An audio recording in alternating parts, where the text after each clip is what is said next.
Trump reacted to yesterday's NBC News exclusive report about what happened during a meeting at the Pentagon last July by attacking the press. Oh, okay. The seemingly freedom of the press. He tweeted yesterday morning, quote, "With all of the fake news coming out of NBC and the networks, at what point is it appropriate to challenge their license? Bad for the country." And again last night, network news has become so partisan, distorted, and fake that licenses must be challenged and, if appropriate, revoked. Not fair to public. To be clear, the networks themselves do not hold federal licenses. Their individual television stations do. The president said more in a rally-style interview with Fox News held in Harrisburg, Pennsylvania, and also earlier in the day in the Oval Office. If I was just watching television, you don't know whether or not, because, you know, you're just watching a report. But when you're the one being written about, you know if it's good or bad, and it's always, they try and make it negative. So the media has turned, I call it fake media. It's fake. It's so much fake news. And we have to understand. You agree with that, fake news? You know, it's frankly disgusting the way the press is able to write whatever they want to write. And people should look into it. Do you think there should be limits on what the press should write? No, the press should speak more honestly. I mean, I've seen tremendously dishonest press. It's not even a question of distortion, like the question that was just asked before about 10 times the nuclear capability. I know the capability that we have, believe me, and it is awesome. It is massive. And so when they make up stories like that, that's just made up. And the generals will tell you that. And then they have their sources that don't exist. In my opinion, they don't exist. They make up the sources. There are no sources. The NBC report does source three unidentified officials who were in the room at the Pentagon when the president reportedly made his comments. And now at least one member of the president's party is taking exception with Trump's rhetoric against the press. Republican Senator Ben Sasse of Nebraska put out this statement last night, quote, "Mr. President, words spoken by the President of the United States matter. Are you tonight recanting the oath that you took on January 20th to preserve, protect, and defend the First Amendment?" Mark, of all the things, the shocking things the president has said, and he said so many, channeling Chairman Mao and Joseph Stalin by calling the media enemy of the people, saying that First Amendment rights, saying the ability of newspapers to write what they want to write is, quote, disgusting and someone should look into it, maybe the most frightening of all and the most disgusting. And again, as we are starting to hear people talking more and more about the 25th Amendment. Steve Bannon warning the president that's what will remove him from office, if anything removes him from office. Tom Barrack, his longtime friend, just saying he's shocked and stunned by what he's seeing from Donald Trump. And Bob Corker saying we could add all of this up. And now you have a president who is actually dismissing the most sacred right Americans have had since 1787, the right of free speech. It's an attack on the media, to be sure, but more profoundly, it's an attack on the First Amendment. The president should be aware, perhaps he is, that we've reached a new phase amongst people around him, that the whispers that you used to hear only on the left about the notion that he should be removed or that there's a presidency in crisis, that is now said by people who are friends of the president, who are advisors to the president. Their concern about his state of mind and his ability to do the job is higher than it has been since he got sworn in, and comments like he made yesterday only feed that. And Kathy, he said it several times. I mean, he talked about taking licenses away. He can't take away NBC's license. It's not how it's done.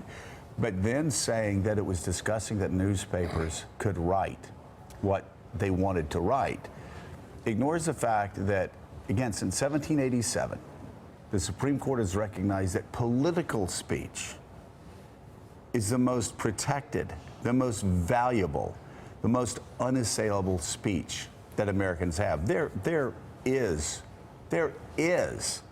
no challenging political speech as free speech and the press's ability to report on it. Yeah, and I don't know if the president understands how news organizations work, but obviously NBC, the BBC, every news organization that we have worked for has strict protocols in place that mean that they cannot write whatever they want to write. You have to do your reporting. You know, BBC, we have to have 2 sources. This story had 3 unidentified separate sources before it was reported. So news organizations are very careful about what they put out there in the public domain as news. And I don't know if the president understands what those editorial protocols are in place, but somebody around him ought to inform him of them. For somebody who watches an awful lot of television, you think he might be more curious about the way news organizations actually gather their And news. Willie, what again proves for his friends and advisors who say the president's out of touch, and they're growing more and more worried about the president. He doesn't even know that those sources are people who work for him. Right. And this has been, you know, he screams about leaks inside the White House all the time. Well, they're the sources. They're the people talking. And he looks completely clueless when he goes out and says things like that. This has been happening almost since the beginning of his administration. This kind of reporting that comes from inside the room. You had 3 people inside this meeting that allegedly led to Rex Tillerson calling the President of the United States a moron.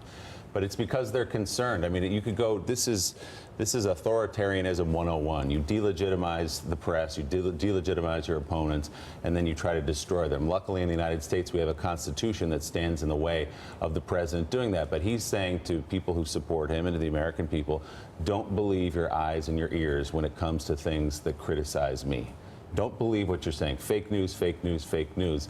There's no license to be revoked. There's nothing he's going to do or can do, thank goodness, because we have such a strong system. But you can go to a history textbook 101. Any authoritarian in history has done this early and often, delegitimize the press and then try to destroy it. It's to be dealt with. And I mean, yesterday- anyone in there, if they think they don't have a responsibility at this point to deal with Yeah. what is clearly an unraveling, at the very least, The great of this unraveling. man's personality. And Mike, these are words that you would expect from Turkey, out of Turkey. These are words that you would expect out of Russia. These are words you would expect out of the Philippines, where you said the President of the United States actually, all day yesterday, not self-correcting himself, because it's impossible for anyone to correct him, and he certainly can't correct himself, continuing to say that he wants to trample First Amendment rights. To Mark's point, there seems to me, in conversations with a few people in the White House over the past, there seems to have been a change in attitude over the past 3 or 4 weeks, where now you have people working in the White House talking about the president's emotional stability on a day-to-day basis. And what he's doing, he seems intent on further dividing a country that is already pretty well divided. And he has injected a fever within certain elements of this country, his followers, I don't know what it is, 25, 35%, we don't know, but a fever in them about the press. And it's taken hold. It's taken hold. And while he's done this, you have other disruptive elements going on in the White House. He has chosen to try and destroy health care. He has chosen to try and destroy environmental regulations. He has chosen to try and destroy the Iran Accord, TPP, NAFTA. All of this is going on, and it's incredibly dangerous. Let me say the 3 things that have focused the minds of people around the president. One is the North Korea face-off, where people are feeling very skittish about how it's being handled. 2 is the Mueller investigation, which is putting a lot of pressure on people in the White House. And 3 is the reality that they may end this year not passing a single major piece of legislation. Those 3 things have combined to create a lot of awareness that what's happening, the way the president's conducting himself in office isn't working. And what he did yesterday is only alienating people more, because they know it is a reality show distraction. And Bob Corker's statement questioning the president's fitness, questioning whether the president's actions were leading us towards nuclear war, towards World War III, from the most powerful Republican on Capitol Hill. Words that have not been challenged by his fellow Republicans on the Hill.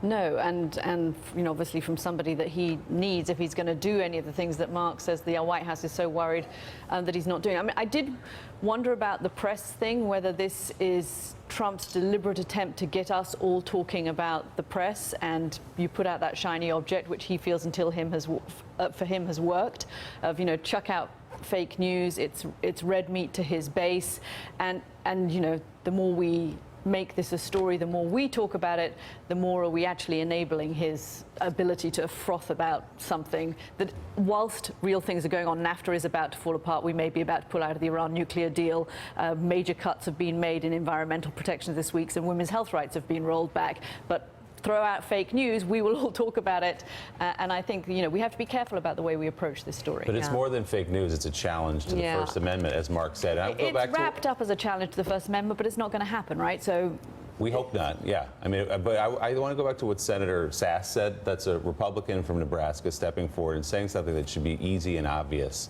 to every United States senator, whether a Democrat or Republican.